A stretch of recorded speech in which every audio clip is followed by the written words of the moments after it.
The Anno 117 Pax Romana demo is now available until September 16th on Ubisoft Connect, Steam, and Epic Games. That means that you can finally get a taste of building an idyllic Roman village on the sun-kissed Mediterranean shores, or head north to Albion, where the rugged Celtic islands wait. And in this video, which has graciously been sponsored by Ubisoft, I want to help you make the most of that time with the demo. And this is going to be important, because though you can play the demo as many times as you'd like, each play session is limited to 60 minutes. So in this video, I'm going to walk you through how to get started, how to stabilize your economy quickly, how to level up your citizens, and how to trade between islands. All the basics so that you can hit the ground running. And if you'd like to check the demo out for yourself, or wishlist the game ahead of its November 13th launch, check out my link in the pinned comment below. And without further ado, let's jump right in.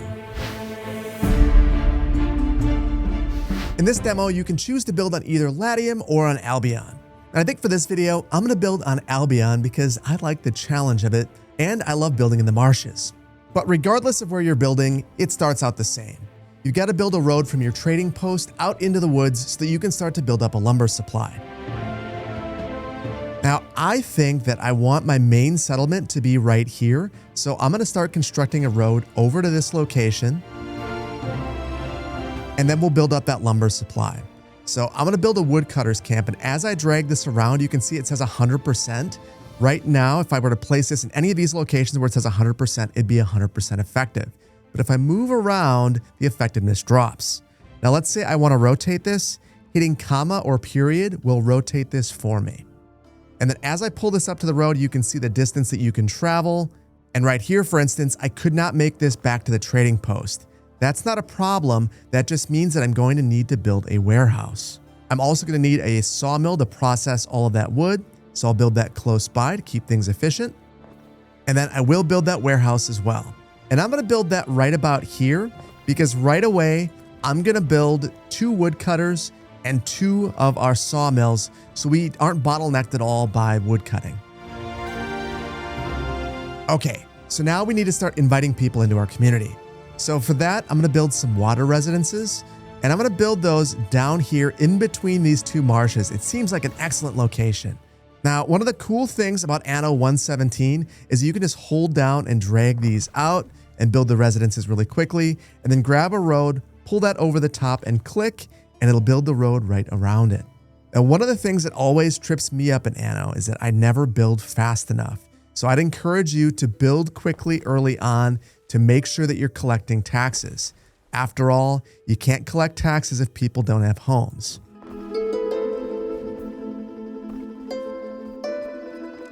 Now you can see I made a slight mistake here. Things got shifted just a bit. I'll just use the demolish tool to remove this road and then click and hold on these buildings and I can pull them up. Perfect. Now I want to speed things along so I can start to fill these in and start to stabilize the budget. Now there are other needs that our waters are going to have. They're going to need some food, for instance. So let's get some cockles and eels. The cockle picker needs a shoreline, so I'll place them right here. We'll get them connected into the rest of our network. The eel grabber needs a marsh, so I need to build into the marshland. And then just like our woodcutter, we need to make sure that we have lots of availability around us. And right here, you can see that there's plenty of space for our eel grabber and their effectiveness will be 100%. Now I've got a couple of homes that are in the planning mode. I can build those as soon as I have the materials by going to the upgrade tool and just highlighting over the top. Now you can see that there's no warehouse in range for our eel grabber or for our cockle picker. Couple of options here. I can obviously just move this if I want to, and that's the route I think I'm going to take. I'm just going to grab our trading post and pull it on over here. But that's still not close enough for our eel grabber. So I'll just build another warehouse right here in the middle of the marsh. And now I just want to take a look at each of these homes to see what they need to upgrade. We can see that their food needs are being met, but we're also going to need public services and fashion. Thankfully, those have unlocked now. So for our public services, we have the market and the bard's hearth. You don't need to build both of those. You only need to build one. But if you do build both, it will provide additional benefits. But I'm going to start out with a market and I'll place that right in the center. This has a range and it covers everybody if I place it right here. That's going to provide additional tax collections and additional growth. All good things. Same thing for the bard's hearth. Why don't we build that as well? Let's also fulfill their fashion needs. So they need reed shoes or tunics or both. Obviously, providing both is going to be a good thing. It'll provide us both money and health. So that's what I'm going to try to do. So for the shoes, we need a reed gatherer. This goes out in the marsh again, but this one's a little bit different in that we have to set a cultivation area. This can be up to 140 tiles, and you can shape this however you'd like. And that's increased our city status. Our population is growing. Now to complete this supply chain, we also have to have the shoe weaver. And this is one that you want to place right next to your citizens because it makes them happy. Now for our tunics, we need to build a hemp farm and a spinner. And we don't receive benefits from this being right next to our city. So I'm going to build this a little bit further away. And we'll have to set the cultivation area here as well. And there we go. Let's build our spinner. And we'll end up with additional tax collections if we build it right next to all these people. And now that we've fulfilled all the water needs, we can start to upgrade some of these residences. Now in the demo, you can choose either the Romano-Celtic or the Celtic path, one or the other. From my understanding, in the full game, you'll be able to have both in a settlement, but just know in the demo, it's one or the other and you can't go backwards. So I think this time around, we're going to choose our Celtics. So the Celtic residences have different needs than the waters. In particular, they need different foods. So they want cheese and beer. So to make cheese, we need to have an ox farm. Now this is interesting in that, again, it gets built out in the marsh. So I will plan to build this out here. However, I can't build it just yet. And that's because I don't have a wattle and daub. Now for this, I need to have reeds and a mud dryer, and then the laborer's yard. And honestly, this supply chain is why I love this location so much. I'm going to build this out here. So we'll begin with our reed gatherer. Then we'll add in a mud dryer before adding our laborer's yard. And then I'll build a warehouse nearby to keep this production chain efficient. So at this point, we have a shortage in smith workforce. So I've got to upgrade more of our waters. And now you can see that we have a slight surplus in this workforce. Perfect. And now you can see that we're producing our wattles. So that means that in short order, we should be able to build this farm. Indeed, we can. And now we have to set up a cultivation area for this. And I want to make sure that I don't encroach upon my eel gatherer over here. I'm going to rotate this with the period button, and I can place up to 5 of these pasture areas. And then in addition to that, we have to build our dairy. And this is another building that improves happiness. So I want to build it close to all my citizens. I think ideally I'd have this right in the center. So I'm going to place this here temporarily and then move things around. And then again, I'm low on my workforce, so I'll upgrade a couple of homes. And you can see that our budget is almost balanced now. We're moving into a good place. So let's keep building.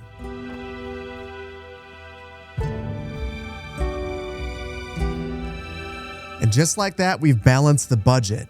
Perfect. So let's start brewing some beer. So we need a barley farm. And I'm going to again build this quite a ways away, maybe over here. Now this is out of range for a warehouse. We're going to build one, but first I want to make sure that we are connected as well as we can be.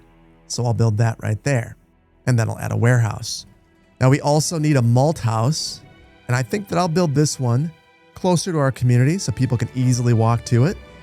And then we also have our brewery, which has an area effect of increasing flammability, but also increasing revenue. So I'm going to build that close by. And if I were to build that right here, I would cover a ton of citizens. So you better believe that I'm going to move it into the middle. Now the other part of this supply chain that we're missing is our charcoal burner. And for this, we have to have a nice open spot of forest. And I think that something like this will be ideal. And then though I don't have to connect it up to the roadway network, I'm going to do so because it will give us better access to our warehouses. And it looks like we are just out of range. So I'm just going to move this just slightly. And now it can reach everything. Now I just want to see what our smiths need to upgrade. And it looks like household goods. We don't have those unlocked yet, but I am noticing that we have some health problems and some flammability issues. And because of that, I want to go into the city watch buildings, but they're currently locked. And that's because I don't have enough smiths. So I'm going to upgrade some more. And now they have unlocked. So I'll build the Viggles right here. the custodies right here, which is basically our police force, and our Medici, which will help out with our healthcare. But I can't build any of these because I don't have tiles yet. Now for tiles, we need to have a tiler, a mud dryer, and a charcoal burner. We have everything except for the tiler, so I'm going to build this. Now this makes people unhappy because it increases flammability. However, we just built our Vigils, so we should be able to build this close by without any major issues. Still, maybe I'll just place it over here. Still within close proximity of our supply chain, but not so close that it increases the flammability of all these homes. I also had to move the warehouse just slightly, so I moved it from back here to right here, and now it can reach both our tiler and our mud dryer and everything else over here. Look at this. People are getting sick. It's also night, and if you don't want it to be night, you can change the time of day right here, lock it in, and choose whatever time of day you want. It's just cosmetic, so it doesn't impact gameplay at all. And switching over to this shows us just how sick people are. We got this green glow over all these buildings. We absolutely have to build our Medici as soon as we can. Now, knowing that we're using mud for multiple production chains, I think I'm going to build another mud dryer. And I'll build a second charcoal burner as well. And that should get those supply chains really cooking. And while we're waiting, it looks like we have our public services unlocked for our smiths. We can build a recreation ground and a phantom. So a recreation ground will improve happiness, health, and prestige.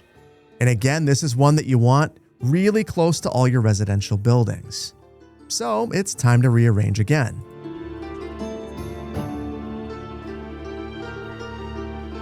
Let's get a look at this thing. Check that out. Super cool. Everyone can go there and recreate. Now the Phantom is a religious building, so again, this one should be close to as many citizens as possible, centrally located. I think we're going to try to fit that right about here.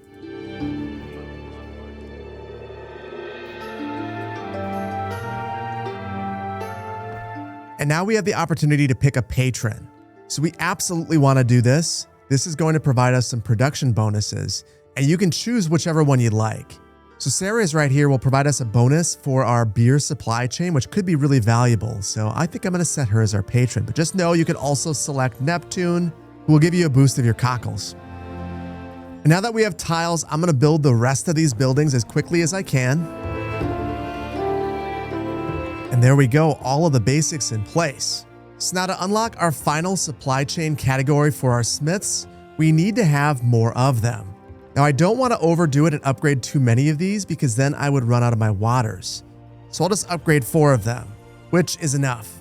So now we have 2 fashions that we've unlocked, trousers and torques. For our trousers, we need a sheep farm, wild crop, which is dyes, and then a place to actually make the trousers. I'll build this one right away. And again, this is another building that we should place right in the center of our community. Our sheep farm needs to be on land, so I'll place that right here, and then add our livestock areas. And then finally, we have to have our dye plants. I'm going to place these over by the rest of the farms. And there we go, another complete supply chain. Now for our torques, we need copper, charcoal burner, and a wire twister. So for our copper, we can place that in one of the mining areas. And thankfully, we do have copper on this island. We can check out our fertilities by hovering over this. You can see that we have iron, copper, and silver. So we just need to find a mining area. And those are all highlighted right here. You can see these available. And it looks like we've got one over there and one right here. I'm going to go for this one because I think it's a little bit closer to the warehouse. Though reasonably, it's still out of range. We'll need to build a new one.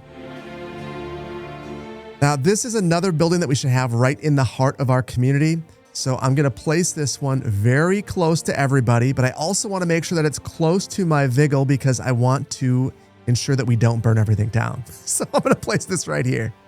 And though we've increased the flammability of the area, we've also increased the prestige and the income. And then for the final needs of our smiths, we're going to need even more of them. So I'm going to upgrade some more of our households. But you can see that we're now short on waters, so I'm going to need to build more households in general.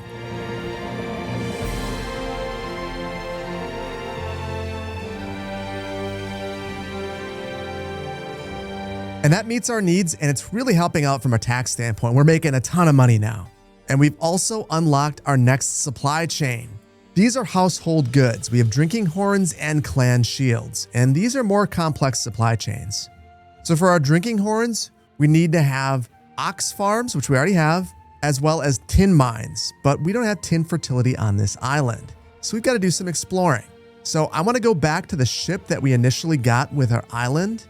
And this is going to be right here, right next to where our trading post used to be. I just need to select this, find another place on the map, and right mouse click, and the ship will go to that location. You got to be careful though, because there are raiders. And if you go to the wrong location, you're going to find them and they're going to attack you. So don't just set it and forget it. Make sure that you know what's going on and follow your ship. And look at that, we found a new island. Now this island does not have the fertility that we need.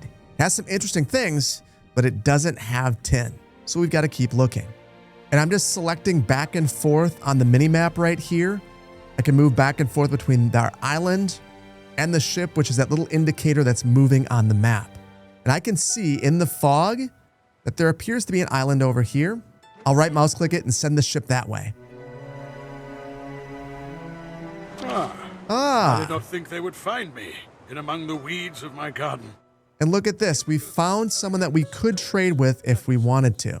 I don't know that we have time, so I don't know that we'll do that. So I'll continue to explore. And after searching for a few minutes, I've finally found an island that has tin. So I want to settle it. So I'm going to send the boat over by one of these natural harbors. And then we're able to set up another trading post. Now this is going to cost us a fair bit of money, but we have plenty in the bank, so we'll get it built. So now it's time to get building. So this is going to be just like our last island. We need to have a full supply chain for timber. We'll need a sawmill to process things. We'll need to build some homes for our waters, ensure that they have food. So I'll build a cockle picker. Just like I did last time, I'm going to build a second lumber supply chain.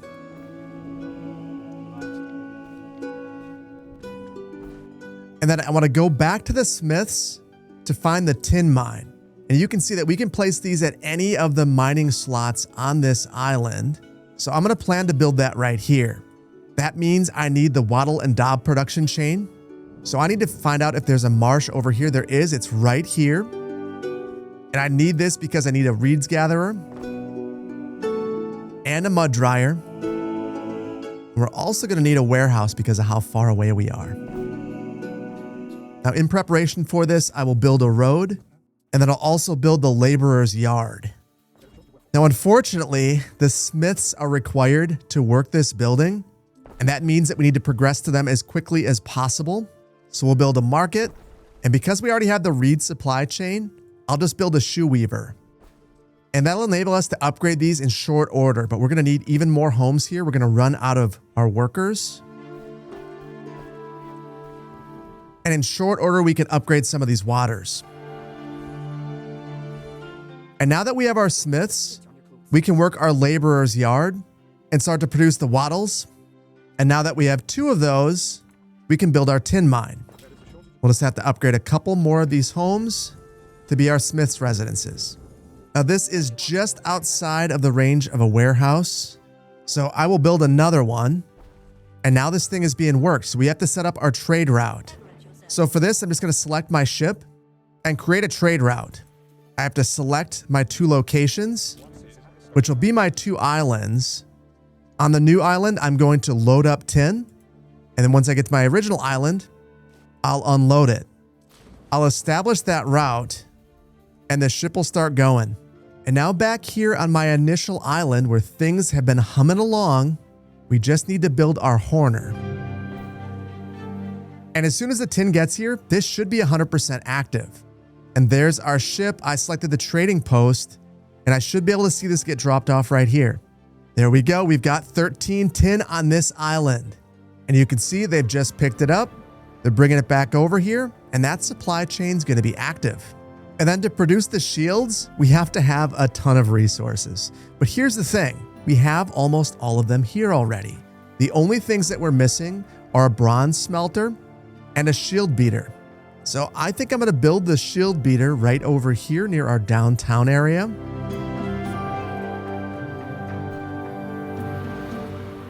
And then the bronze smelter is going to make people unhappy, and it's going to make this incredibly flammable. So I'm going to take this thing and move this way over here. And this whole area has some flammability issues, so I'm going to build another Viggles over here. And that will start to address our fire safety hazard. And you can see it's dropped down to -45 and improving. Now again, our budget's in the red, and that means that we need to continue to expand, either here or on our new settlement. And building these has stabilized things, so we're in a good place, but we've got a bit of unrest. To deal with unrest, I'm going to build another custodies and maybe move this one over just a little bit so we don't have all of that overlap. And now we're covering most of the community.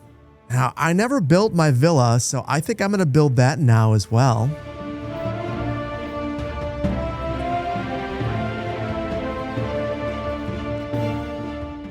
And reasonably, if I had more time to play, I would not want to put this right here because it's way too close to the shore. If I were to be raided, they could get me quickly. Now, interestingly, with that, we've reached the end of the Smith path. We can't upgrade any further in the demo.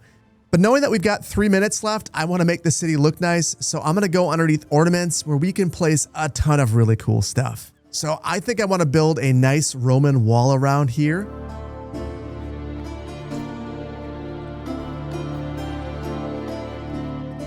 And I was able to get a start on this, and just look at this. As you drag this over roads, it adds these really cool arches. Just a really nice decorative piece. We've also got different ground patterns that we can add. And if I hit period or comma, I can rotate these and fill triangular areas and even add sculptures and different statues to it. That is outstanding. So the options here are absolutely endless. And it's just really fun to put these cities together, and you're able to do so really quickly once you get the hang of the UI. But alas, with 15 seconds left, it looks like my time here in Anno has come to an end. And I hope this video helps you hit the ground running in Anno 117 Pax Romana. You can download the demo for yourself right now through September 16th and wishlist the game using my link below. And the full game releases on November 13th, which is right around the corner. A huge thank you to Ubisoft for sponsoring this video, and a huge thank you to you if you've made it this far. If you've enjoyed this look at Anno, hit the like button and subscribe to the channel for more Pax Romana content in the future. And thanks again for joining me. There's a million things that you could have been doing today, but you decided to hang out with me and play Anno. And for that, I appreciate you, and I appreciate your time. Thank you so much, and I'll see you in the next one. Take care. Bye-bye.